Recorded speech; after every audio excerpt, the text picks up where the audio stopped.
Bonjour, je suis Ciné Sensei. Aujourd'hui, hors série numéro 2, l'univers de Star Wars. Rejoins-moi dans le côté obscur du fan spirit. Et surtout, garde le fan spirit en vous.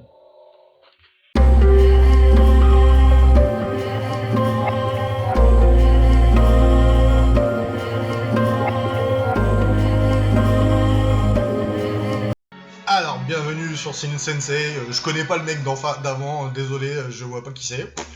Donc, vous avez bien compris, aujourd'hui, on va parler de Star Wars et de son univers. Alors, Star Wars, première création en 1977 par Monsieur George Lucas. Alors, tout simplement, en fait, George Lucas, son rêve, c'était de faire le film sur Flash Gordon, la BD, mais il sortait du lycée, enfin de l'école, où il avait appris à comment réaliser un film, enfin il sortait d'école de cinéma. Et du coup, comme il n'était pas connu, en fait, personne n'a cru en lui, personne ne voulait subventionner son projet. Donc du coup, il est parti taper à toutes les portes, une par une, et du coup, comme son accès à Flash Gordon a été refusé, il a dit, bon bah c'est comme ça, je vais créer ma propre licence. Et du coup, il vient l'idée de Star Wars, où il y crée son histoire, son scénario, avec tous ses personnages, où il a l'idée de le faire en plusieurs épisodes. Mais malheureusement, la première trilogie, l'épisode 1, 2, 3, coûte énormément très cher, une fois qu'il a trouvé ses producteurs pour produire le film. Donc il décide de prendre la décision simple de commencer plus tard par l'épisode 4, 5, 6. Enfin, il va les renommer par la suite 4, 5, 6, parce qu'au début, quand la Guerre des Étoiles sort, le premier, en 1977, il s'appelle juste la Guerre des Étoiles, et c'est plus tard qu'on apprend que c'est l'épisode 4, et que c'est une saga qui se prépare et se prolifie. Donc on va essayer d'en discuter, de parler de l'univers, de tout ce qu'il y a autour. Surtout aujourd'hui, c'est la Star Wars Days, donc il fallait que je fasse une émission obligée pour en parler. Gros fan de Star Wars, c'est parti. Alors donc, comme on a dit, le premier volet est sorti en 1977 avec des acteurs qui ne sont inconnus jusqu'à présent, qui commencent par Harrison Ford. Maintenant tout le monde le connaît, Harrison Ford, car à l'époque c'était juste un pote de George Lucas. Et voilà, parce qu'il le prenait, parce qu'il était beau gosse, tout simplement, faut dire la vérité. Un autre petit jeune qui est un des potes de George Lucas qui s'appelle Mark Hamill, qui va être un acteur qui va complètement bouleverser sa vie, le licence Star Wars, et Carrie Fisher, une jolie petite fille, une copine qu'ils avaient, et voilà. Et du coup, c'est une petite équipe qui monte le premier Star Wars, l'épisode 4 par la suite qui va s'appeler, avec des maquettes, enfin un petit budget mais de rien du tout, avec de la débrouille, vraiment le premier Star Wars et reste un chef-d'œuvre, parce que tout simplement ça a été la naissance des films de science-fiction et des licences de films tout court, parce que c'est la première fois dans un film qu'on arrive à vendre un space opéra au grand public, avec des maquettes faites à la main, tout est à la main, les bruitages sont faits avec les trucs de débrouillard, et ce film, le premier, fait un carton, il reste des semaines et des semaines au cinéma, et il reste numéro 1. C'est la folie Star Wars. Et du coup, après, bien sûr, forcément, les producteurs ont senti le filon, ils demandent une trilogie à George Lucas.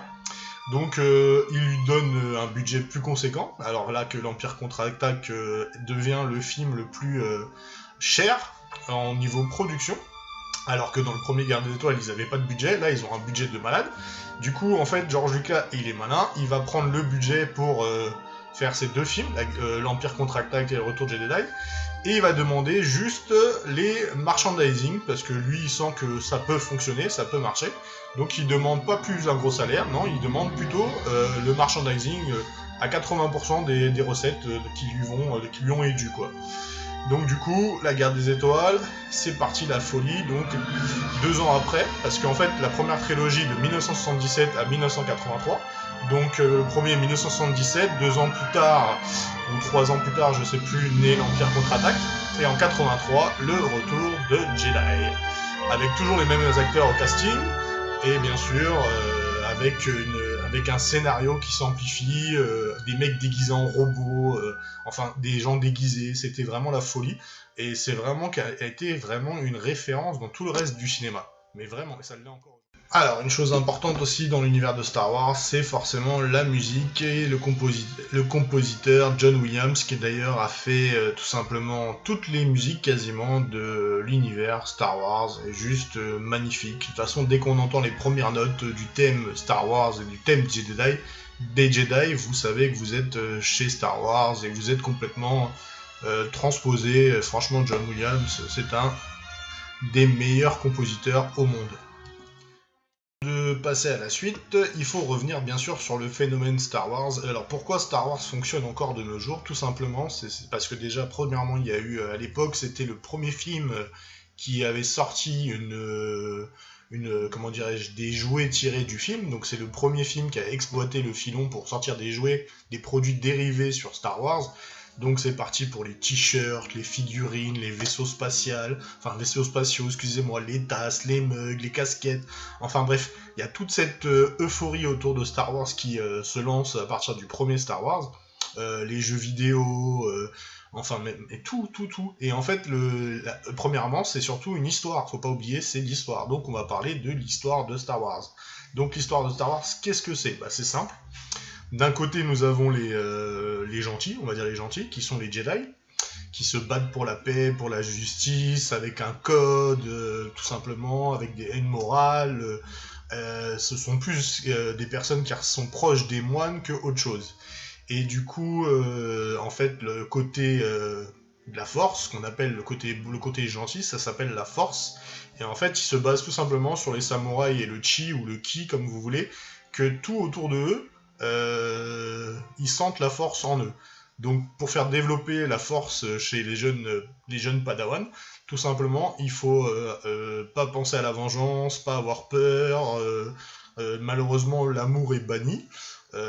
Toutes les émotions humaines quasiment sont bannies. Et en fait, il faut se vouer à un culte, parce que c'est carrément un culte, hein, qui est à un culte de la force, tout simplement. Et de l'autre côté, nous avons les Sith, ce qu'on appelle le côté obscur de la force. Les Sith, c'est simplement les personnes diaboliques, hein, ceux qui ont toutes les mauvaises intentions, tous ceux que vous voulez, enfin bref, en fait tu peux basculer du côté obscur très facilement et très rapidement. Et malheureusement, jusqu'à présent, il n'y a pas de retour. Une fois que tu as basculé du côté obscur de la force, tu ne peux pas revenir. Et du coup, pourquoi Star Wars a marché aussi, c'est parce qu'il y a tout un univers autour, les planètes, les différentes cultures, les différentes espèces, les différents vaisseaux, les différentes armes, le fameux sabre laser qui est basé sur les katanas des samouraïs. En fait, George Lucas s'est inspiré de tout ce qu'il a vu en étant jeune, c'est-à-dire les films de Ronin, les films genre Flash Gordon, les BD, enfin les trucs de super-héros. En fait, il y a toute cette pop culture qui se développe avec Star Wars. Et surtout, depuis des années, il y a la communauté Star Wars qui a grandi avec les enfants grâce aux nouvelles trilogies. À chaque fois, en fait, il y a une trilogie pour une nouvelle génération. Et du coup, moi, j'ai eu la chance d'arriver dans les années 83. Et du coup, moi, j'étais à la fin de la première génération Star Wars. Mais nous, on a pu profiter des premiers films Star Wars qui sont passés à la télé. Nous, c'était un rendez-vous à chaque Noël. On avait les films Star Wars, on avait les Ewoks, qui est un spin-off tiré de l'univers de Star Wars. Donc, j'ai connu les premiers films grâce à mon enfance, qui était parmi les 83, c'était le Retour du Jedi, quoi. Et l'Empire contre-attaque qui a été le film le plus rentable au cinéma. D'ailleurs, je crois qu'il est encore dans le top 10. Et surtout, un truc qui est très important, parce que c'est un de mes persos préférés, avec Luke Skywalker, on a un méchant cultissime qui a la classe, Dark Vador. Alors Dark Vador, c'est pas du tout un méchant, mais bon, on sait que c'est un personnage torturé, qu'il a basculé du côté obscur de la Force, que c'était le père de Luke Skywalker, mais en fait, ce personnage a tellement de charisme, tellement charismatique, que en fait, dès qu'on pense à Star Wars, on pense à Dark Vador direct. C'est devenu la mascotte de Star Wars. Et forcément, il y a les Troopers aussi qu'on parle pas, qui sont devenus depuis quelques années, depuis la deuxième trilogie, les fameux mascottes de Star Wars. Maintenant, on a les Troopers. On y reviendra dans la deuxième partie avec la deuxième trilogie. Et du coup, tout cet univers se développe. Et du coup, tous les petits enfants et futurs réalisateurs sont baignés dans l'univers Star Wars. Donc après 83, George Lucas se lance en collaboration avec Steven Spielberg pour produire le fameux Indiana Jones, qui va être aussi une des sagas, une trilogie d'ailleurs, maintenant qui est une quadrilogie. Et d'ailleurs, il y a un 5e film qui est préparé. Donc après la fin de Star Wars, tout simplement, il se lance dans Indiana Jones, et lui aussi par la suite, bon j'espère qu'on y reviendra, relance plutôt les films d'aventure avec un chasseur de trésors, enfin génial. Donc il garde Harrison Ford qu'il a dans la trilogie Star Wars, qui poursuit le personnage Indiana Jones encore aujourd'hui, avec un 5e film. Donc après 1999, George Lucas est frustré parce qu'il veut terminer sa saga Star Wars. Donc pendant tout ce temps, à partir du dernier film de Indiana Jones, qui se termine je crois dans les années 90 il me semble, il veut à tout prix relancer sa licence Star Wars, et du coup il veut financer lui-même une nouvelle trilogie. Et du coup, avec l'aide de certains producteurs, bien sûr qu'il a depuis quelques années, avec son ranch, le Skywalker Ranch, il décide de produire l'épisode 1, 2, 3. Et du coup, ça représenterait les origines et surtout l'éveil de Dark Vador, enfin la naissance de Dark Vador. Et là, lance un nouveau casting avec Ewan McGregor qui était inconnu jusqu'à présent. Il y avait aussi Liam Neeson aussi qui était inconnu, Nathalie Portman inconnue, que des acteurs inconnus. Et d'autres que vous connaissez déjà, que vous l'avez déjà vu dans l'univers de Star Wars, qui reprend comme le sénateur Palpatine, qui va devenir Dark Sidious par la suite, et il va reprendre aussi les acteurs qui jouaient R2-D2, et C3PO, et aussi Chewbacca, pour faire cette nouvelle trilogie. En 99 sort l'épisode 1, la menace fantôme, et bien sûr, Star Wars est reparti pour une nouvelle génération de petits fans de Star Wars. Donc la trilogie suit 2 épisodes, il y a une trilogie, 3 épisodes. Alors l'épisode 2 qui s'appelle l'attaque des clones sort en 2002 je crois, ou en 2003. Et en dernier, en 2005, et la revanche des Sith, qui donne la fin de la 2e trilogie et surtout la naissance de Dark Vador.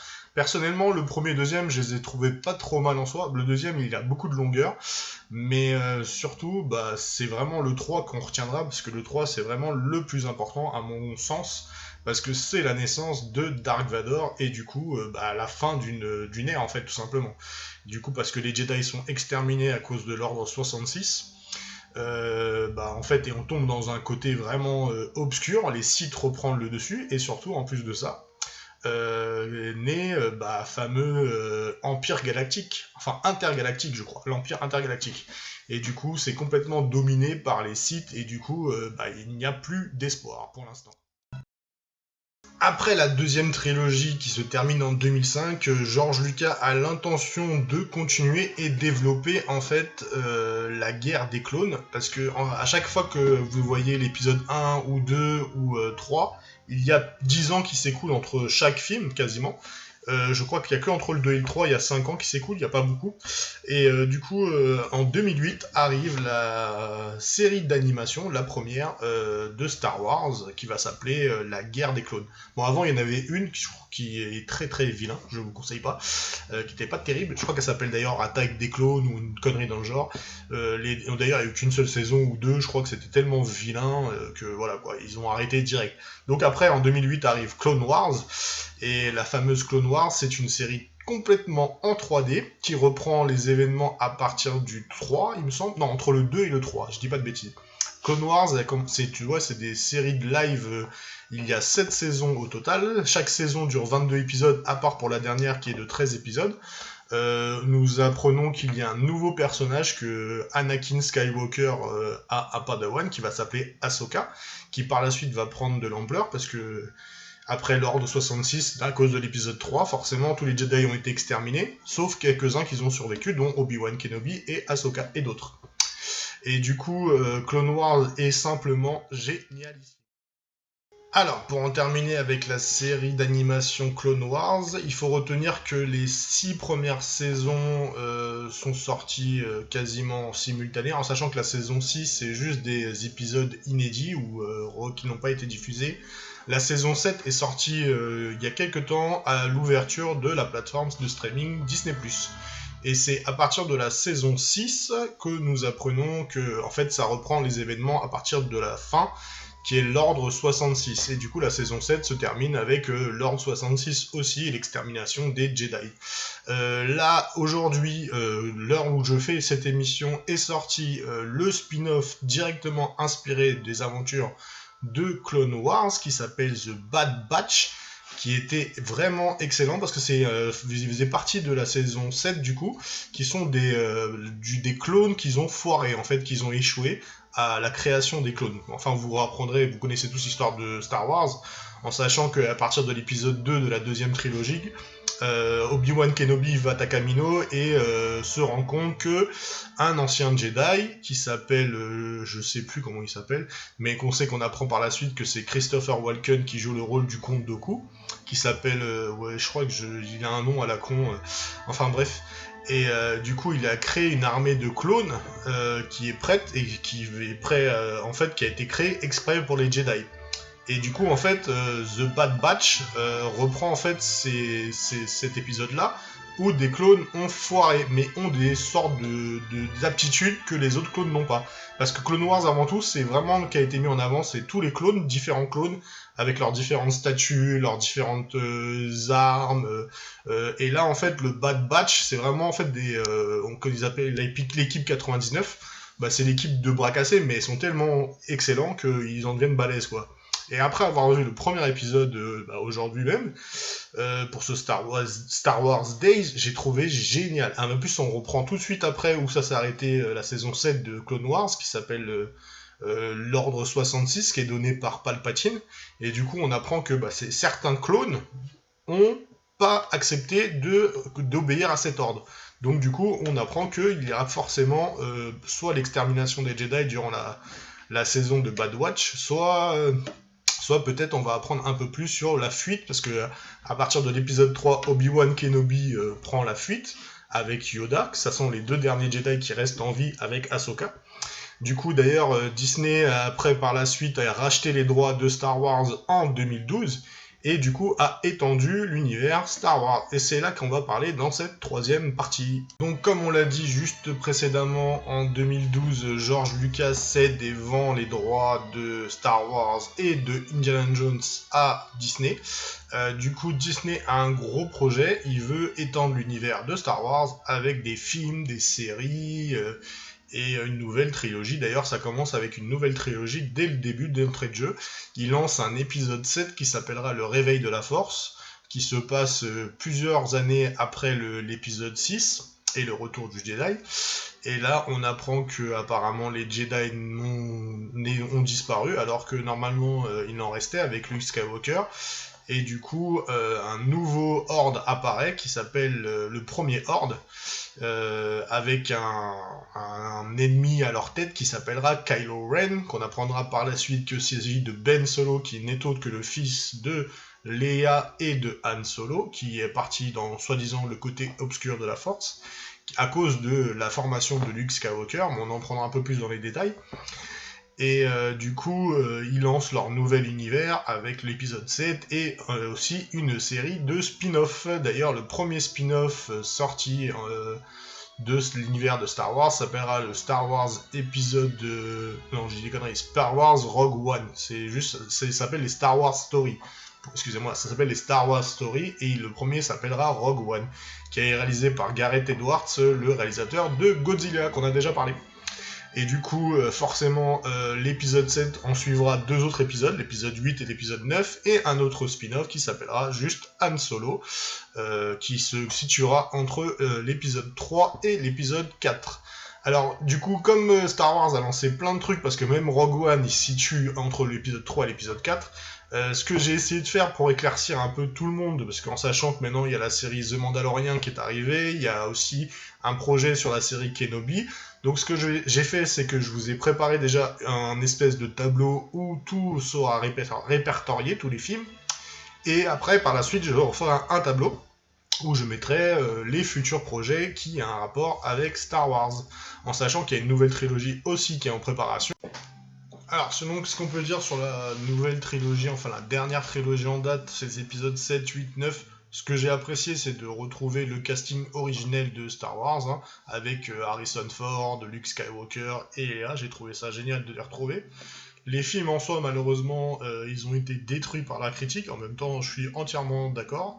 Je trouve que certains épisodes ressemblent beaucoup trop aux originaux. Et je suis désolé, mais moi j'ai rien contre les héroïnes féminins, mais Daisy Ridley en héroïne, d'ailleurs j'ai déjà oublié comment elle s'appelle, pour vous dire, tellement que ça m'a marqué, je n'ai pas accroché des masses en fait. Je suis désolé. Alors j'ai apprécié retrouver le côté nostalgique avec Luke, Léa et bien sûr Han Solo, Chewbacca, C3PO, R2D2. Tout ce côté-là, j'ai trouvé ça sympa. Le BB-8, j'ai trouvé ça sympa, nouvelle mascotte pour les enfants. Mais sinon, je suis désolé, les nouveaux héros, j'ai pas accroché, l'histoire, j'ai pas accroché. D'ailleurs, j'ai trouvé ça vraiment dommage que les gens ont descendu la deuxième trilogie, ils ont descendu le petit qui jouait Dark Vador en étant enfant, il jouait Anakin Skywalker, alors que en final, quand on s'en rend compte que oui, le premier et le deuxième étaient pas top, mais au final, le troisième était génialissime. Et les deux premiers films étaient bons aussi, ça se regardait quoi, même s'il y avait des longueurs, même si c'était pas terrible. La troisième trilogie est moins bonne, je trouve, que la deuxième trilogie, hein, et que la première, bien sûr. Du coup, j'ai été un peu déçu, un peu sur la fin, j'ai juste été content que l'épisode 9 se termine. Bon, d'accord, ils ont fait du fanservice, c'est ça qui est un peu le côté intéressant, c'est qu'ils ont fait vraiment du fanservice dans l'épisode 9, pour redorer leur blason à cause des descentes, parce que l'épisode 8, pour moi... je l'ai détesté, je l'ai trouvé dégueulasse, mais vraiment dégueulasse. Excusez-moi du gros mot, mais c'est vraiment dégueulasse. Et du coup, on apprend après que Disney par la suite lance leur plateforme Disney+, avec une nouvelle série tirée de l'univers de Star Wars, un spin-off, qui s'appellera The Mandalorian. Donc au début, j'étais pas chaud, parce que sortant de l'épisode 9... j'ai dit, oula, ça fait un peu peur quand même, parce que tu veux te lancer dans un nouveau truc, en sachant que moi j'étais pour arrêter Star Wars. Hein. Je me suis dit, c'est mieux, arrêtez là. Et du coup, Disney Plus arrive en France, parce qu'on l'a eu un an après les Américains. Quelques temps après les Américains, ouais, je crois que ça a été décalé. Et on découvre la série The Mandalorian sur Disney Plus, et là, waouh, révélation. Le réalisateur, c'est Jon Favreau, qui s'entoure d'une équipe de réalisateurs dont Taika Waititi, qui a fait Thor 3, qui s'appellera Ragnarok, et Jon Favreau, il a réalisé les deux premiers films de Iron Man, donc on s'est dit déjà c'est pas mal, et puis une équipe de réalisateurs qui l'accompagne, dont une actrice, je crois, qui s'appelle Gwyneth Paltrow, qui se lance dans la réalisation, je crois, si je dis pas de bêtises. Non, c'est pas Gwyneth Paltrow, elle joue dans Jurassic World, excusez-moi. Enfin bref, et bah se lance dans la réalisation, et du coup, la série The Mandalorian, aujourd'hui, il y a 2 saisons, et je trouve qu'on a redoré l'histoire de Star Wars, on est revenu à la base, en sachant qu'il s'inspire directement des événements de l'Ordre 66, avec Baby Yoda, qu'on appelle Baby Yoda, mais il s'appelle Grogu, ou Grogu, je sais plus, et du coup on apprend que c'est un des survivants de l'ordre 66, on suppose que c'est un clone de Yoda, ou son fils, hein, on sait pas vraiment encore ce que c'est, et on apprend que Mando est un chasseur de primes qui a fait partie des Mandaloriens, et que du coup il fait sa vie normale, lui il s'en fout de ce qui se passe autour de lui, il continue à faire sa vie, jusqu'au jour où il tombe sur Baby Yoda. Et là, ça bouleverse sa vie. Et là, au fur et à mesure des épisodes, quand vous regardez la première saison et la deuxième saison, vous dites, mais finalement, Jon Favreau a compris comment faire du Star Wars. C'est tout, c'est aussi simple que ça. L'univers est génial, l'histoire est géniale, les musiques sont géniales, l'univers est respecté, les personnages sont excellents. Je crois qu'il se situe entre les événements de l'épisode 6 et l'épisode 7, donc c'est encore avant. Et franchement, on se dit, oui, je suis prêt, il y a une saison 3 qui est prévue, donc j'ai hâte de la voir. Maintenant, on apprend qu'il y a un book qui s'appelle le book de Boba Fett qui va arriver, t'as la série Ahsoka, t'en as plein, dont d'ailleurs je vais vous mettre en tableau les futurs projets qui arrivent, et du coup on se dit maintenant c'est Jon Favreau le responsable de l'univers Star Wars, donc merci, heureusement qu'il est là, il a sauvé les meubles, parce que franchement, je suis désolé, J.J. Abrams c'est un grand réalisateur, il n'y a rien à redire, Rian Johnson était sûrement un grand réalisateur, d'ailleurs il a fait un film avec Daniel Gray qui s'appelle Les Couteaux Tirés, qui était même pas mal du tout, mais ils n'ont pas été capables de poursuivre l'œuvre de George Lucas. Pour moi, ils n'ont pas réussi. Même si J.J. Abrams a fait un effort dans l'épisode 9, le dernier, J'ai trouvé ça vraiment dommage et vraiment décevant. Et du coup, heureusement que Jon Favreau est arrivé et s'occupe de The Mandalorian et de tous les projets qui ont un rapport avec Star Wars. Donc voilà mon opinion. Donc du coup, voilà pour toutes ces infos concernant les films. Et là, on va passer un petit peu aux jeux vidéo. Alors, vous inquiétez pas, on va pas détailler tous les jeux vidéo, il y en a plus de 200. C'est énorme, il y en a beaucoup. Bah forcément, à chaque fois qu'il y avait un film où il y a dû avoir un ou deux jeux vidéo, moi je vais juste vous dire que le premier jeu vidéo Star Wars est sorti en 1982. Et du coup, on a suivi plein d'autres. Nous, ce qui va nous intéresser, c'est juste 2-3 jeux en particulier que j'ai adoré.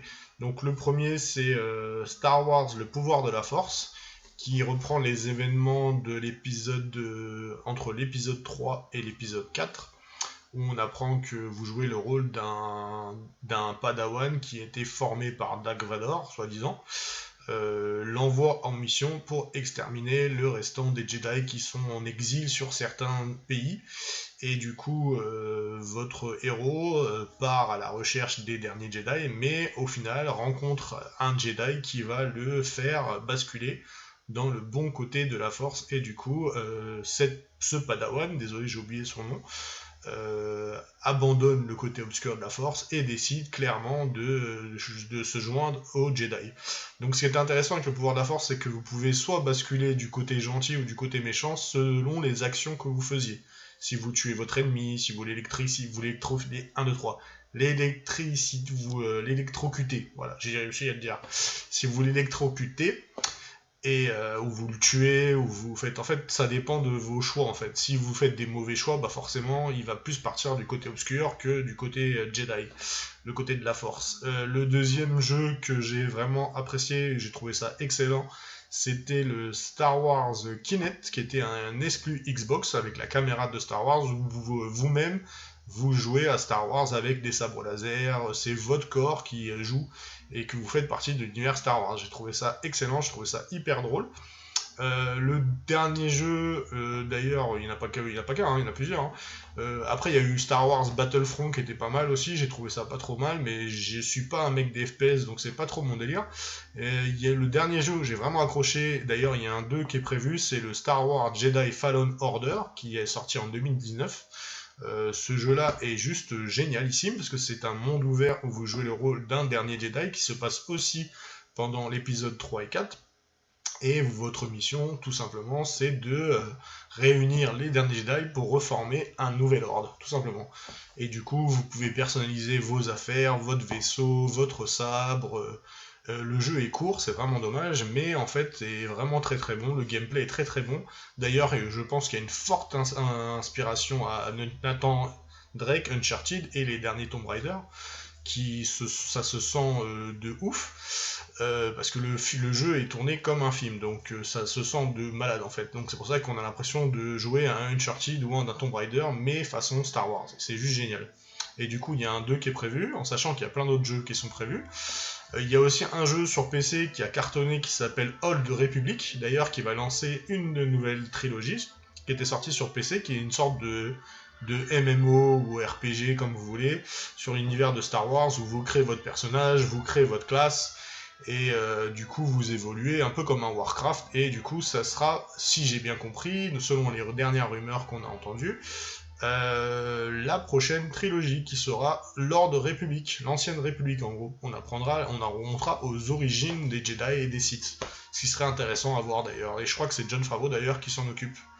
Voilà, donc j'espère que cette émission spéciale vous a plu, donc elle a duré un peu plus longtemps, mais il faut que vous compreniez que Star Wars est très très long, ça fait plus de 50 ans que ça existe, au moins j'ai déjà 40 ans, mais je pense que ça fait déjà quelques temps déjà, donc on est plus proche des 50 ans que des 40 ans, voilà, donc j'espère que ça vous a plu, j'espère que vous avez aimé, n'oubliez pas de mettre des commentaires, de liker, de partager et de vous abonner, merci, à très bientôt, et surtout, gardez le fan spirit avec vous, sinon j'appelle mon pote, vous l'avez vu, Ciné Sensei, à bientôt.